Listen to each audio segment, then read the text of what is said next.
अस्सलाम वालेकुम नाज़रीन, मैं तुहाडा मेज़बान नासिर खान। इस वक्त असीं कमालिया रोड लंडू पिंड दे विच हां। अज मैं तुहानूं दसना चाह रहा कि मकई जिहड़े मकई किवें बीजी जाती है और बीजण तो बाद की उहदे नाल कीता जांदा है। आओ फिर मैं तुहानूं दसदा। सब तो पहले मकई के बीज नूं इस तरह की असीं फसल ते लाने आ।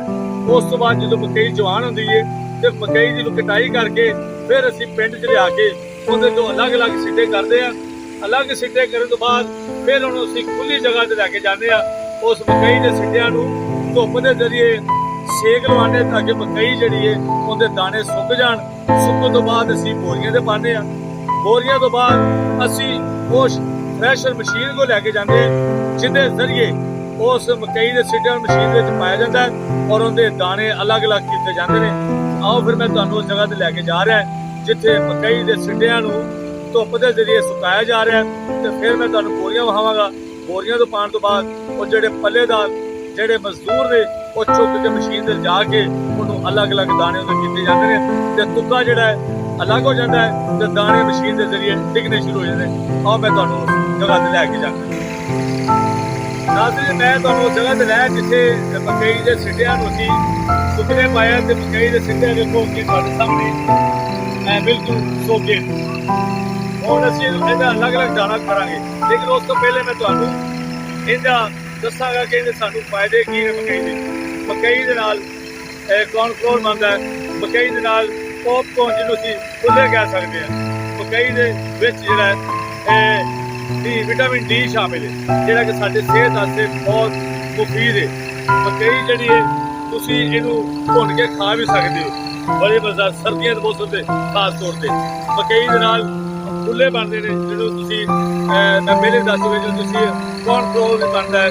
मकई जोड़ा है इसका बहुत ज़्यादा तक चीज़ा जड़िया ने मकई खाने के काम भी आती है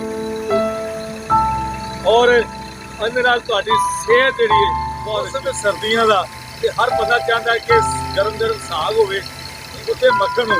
तो फिर कई लोग मकई की रोटी खाना बड़ी पसंद करते हैं साग के नाल।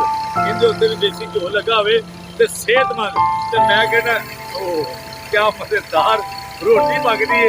खाने वाला कहता है कि वाह जी वाह एडियां ताकत एडी सेहत सिर्फ मकई। ये मेरे सोहने रब ने की पा के दिता सानूं की दिता है जमीन के अंदर ये सारी फसल होगी मकई। आओ मैं तुहानूं बोरियां को लै जांगे। इस तो बाद असीं बोरियां विच पा के मशीन को लै जांगे।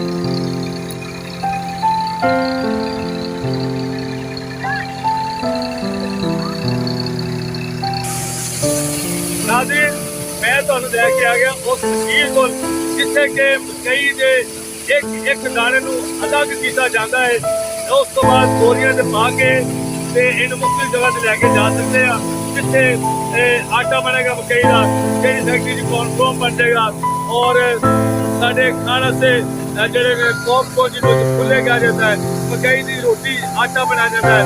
उस तो बाद बिस्कट भी हाँ क्या बात। मेरे साथी ने मैं दसा कि इतने बड़े लज्जतदार मकई के बिस्किट भी बनते हैं जिहदे मकई के विटामिन डी शामिल है कि जिहड़ा कि साडी सेहत वास्ते बहुत अच्छा है। तुसीं देखते पे हो मशीन जिहड़ी अलग अलग दाने करती पई है। देखो क्या बात है मशीन बिल्कुल जितना कि मैं पहले तुहानूं दस्सिया कि मकई के दाने अलग अलग किए जाते हैं। उस तो बाद जो तुक्का है तुक्का भी साढ़े काम आता है जिस तरह कि तुक्के का गट्टा बनता है तुक्के के पेपर बनते हैं और खास तौर पर उस तुक्के नूं भट्ठे से इस्तेमाल किया जाता है।